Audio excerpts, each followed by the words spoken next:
Let's dive right into this explainer, because today we're uncovering something super fascinating, how building wealth actually starts in your mind, way before it ever shows up in your bank account. If you've ever felt like, you're working incredibly hard, but somehow you're just kind of stuck on a financial hamster wheel, well, what we're looking at today is going to completely shift your perspective on money. Seriously, think about this for a second. How is it mathematically possible that two people earning the exact same salary can end up with completely different bank balances by the time they retire?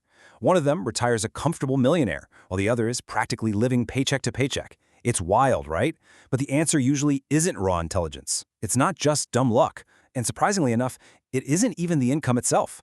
The real differentiator, it all comes down to your psychology. We're talking about those hidden habits, ingrained beliefs, and those daily micro-decisions that actually dictate what you do with what you earn. Moving on to Section 1, the wealth illusion, myth versus reality. So, imagine you get a surprise $100 bonus at work. It's not life-changing money, but hey, it's nice. For most people, the immediate psychological response is totally consumer-driven. They think, ooh, should I order that ridiculously expensive artisanal pizza? Or they think about treating themselves to some new clothes, or maybe upgrading a gadget. But a wealth builder, they look at that exact same $100 and ask a completely different question. They ask, how can this money grow? And that right there is the absolute essence of delayed gratification, just choosing future financial freedom over temporary instant satisfaction. Think back to that $100. If you take that money and invest it into a basic index fund year after year, compound interest literally transforms it into thousands of dollars. It's like magic, but it's math. Now, it's really crucial to understand that wealthy people don't avoid spending just because they're cheap. Not at all. They just spend intentionally. They've trained their brains to value future financial independence way, way more than the fleeting thrill of instant satisfaction. Now let's get into Section 2, Rich versus Wealthy, the visibility trap. This is a huge one because our culture completely confuses two very different concepts, being rich versus being wealthy. On one hand, being rich is often entirely about appearance, right? It's the luxury cars, the designer brands, the extravagant vacations you see all over social media. It's about spending money to look successful to everybody else. But on the flip side, true wealth is often completely invisible. It's all about ownership. The actual millionaire next door, they're much more likely to drive a reliable 10-year-old Toyota and live in a totally normal, modest neighborhood. Their wealth isn't parked in the driveway for everyone to see, it's tucked away in their portfolio. They quietly focus on owning income-generating assets, things like stocks, real estate, or businesses. Basically, things that make some money while they sleep. And that brings us to this vicious, highly relatable cycle of lifestyle inflation. It usually goes like this. Step 1, you get a raise, yay. But then step 2, you immediately upgrade your lifestyle. Maybe you move to a flashier apartment or finance a much nicer car. So by step 3, despite making more money, your savings remain sitting exactly at zero. It's so common. Your expenses are rising at the exact same pace as your new income. So you're running faster and faster on the financial treadmill, but you aren't actually moving forward an inch. So how do you break that trap? Well, wealth builders do something simple but incredibly profound. It's summarized in this one golden rule. Let your investments grow faster than your expenses. When a wealth builder gets a promotion or a bump in salary, they don't immediately go looking for ways to spend it. Nope. Instead, they take that extra income and invest it before they even have a chance to get used to seeing it sitting in their checking account. Over time, this creates a massive financial gap, literally flipping lifestyle inflation completely on its head. Which brings us to Section 3, Rewiring Your Financial Brain, Overcoming Fear and Identity. There is a really deep irony when it comes to financial risk. A lot of folks avoid investing entirely because they are absolutely terrified of losing money on the stock market.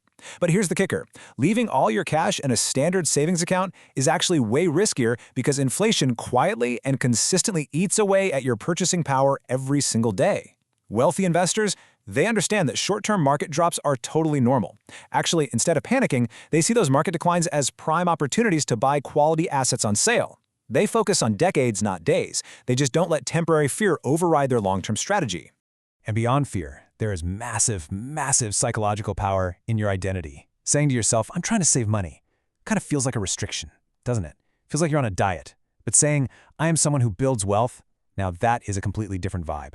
When you start actually identifying as an investor and a wealth builder, your daily habits automatically adjust to match that belief. An investor naturally looks for opportunities. Someone who considers themselves financially responsible automatically questions those random unnecessary purchases, and they do it without feeling deprived at all. But we really can't talk about identity without talking about your environment, because your surroundings absolutely shape your decisions. You have got to surround yourself with positive financial influences. Just think about it. If your friends are constantly hyping up luxury purchases, encouraging overspending, and living way beyond their means, well, those behaviors are going to start to feel perfectly normal to you. But if you surround yourself with people who talk about entrepreneurship, saving, investing, and long-term goals, your mindset naturally elevates to match theirs. Wealth is just deeply tied to the environment shaping those daily decisions. All right, let's wrap up with Section 4, the boring secret: consistent discipline. So here is the cold, hard truth. The reality of true financial freedom is that it is incredibly, undeniably boring. I mean it. Investing consistently every month, avoiding unnecessary debt, living below your means, staying patient. These habits are definitely not going to make a thrilling Hollywood movie script. There are no explosions or dramatic training montages here. The psychology of wealth isn't about finding some secret, exciting shortcut. It's just about developing the discipline to keep making smart, simple decisions over and over again, even when they don't deliver instant gratification. Repeating this exact, boring discipline for decades, that is exactly what quietly creates millionaires every single year. So if there is one absolutely crucial point I want you to take away from this entire explainer, it's this. Your greatest financial asset isn't your paycheck, it's your mindset. Your income, that only creates the opportunities. Whether you make 50 grand a year or 500 grand a year, it's your psychology that ultimately determines if those opportunities evaporate into lifestyle inflation or if they turn into lasting, multi-generational wealth. The people who build real wealth aren't always the ones who earn the most, they're simply the ones who think differently. I want to leave you with this final, provocative thought as you go about your day, right before you make your very next financial decision. Ask yourself, are your daily decisions funding your lifestyle today, or are they funding your freedom tomorrow? Thanks for hanging out with me for this explainer. Start thinking like an investor, and until next time, keep building.